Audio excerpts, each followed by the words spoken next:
মধ্যপ্রাচ্যে উত্তেজনা যেন থামছেই না।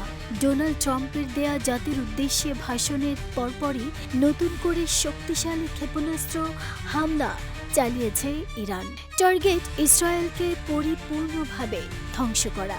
ট্রাম্পের বিজয় দাবির মধ্যেই এই হামলা নতুন করে প্রশ্ন তুলেছে মধ্যপ্রাচ্যের শান্তি পরিস্থিতি নিয়ে।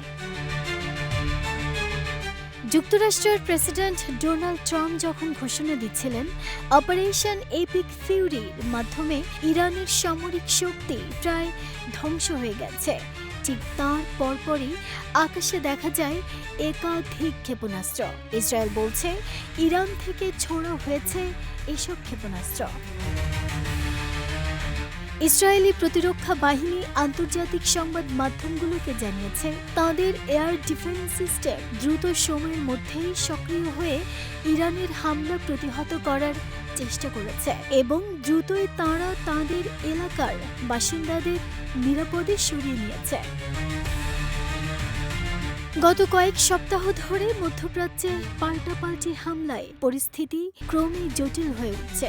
একদিকে যুক্তরাষ্ট্র ও ইসরায়েল দাবি করছে ইরানের ভেতরে শতাধিক লক্ষ্যবস্তুতে হামলা চালানো হয়েছে, অন্যদিকে ইরান বলছে তারা নিয়মিতভাবে পাল্টা জবাব দিচ্ছে। এমন এক সময় এই হামলা হলো যখন ইসরায়েলে শুরু হতে যাচ্ছে ইহুদিদের অন্যতম ধর্মীয় উৎসব পাসওভার। উৎসবের প্রস্তুতির মধ্যেই এই হামলা সাধারণ মানুষের মধ্যে নতুন করে আতঙ্ক তৈরি করেছে।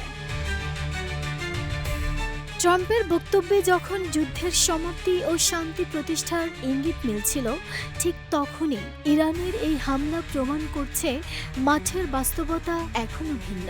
দুদেশের মধ্যে পরিস্থিতি যে কোনো সময় আরও বিস্ফোরক হয়ে উঠতে পারে বলে আশঙ্কা বিশ্লেষকদের।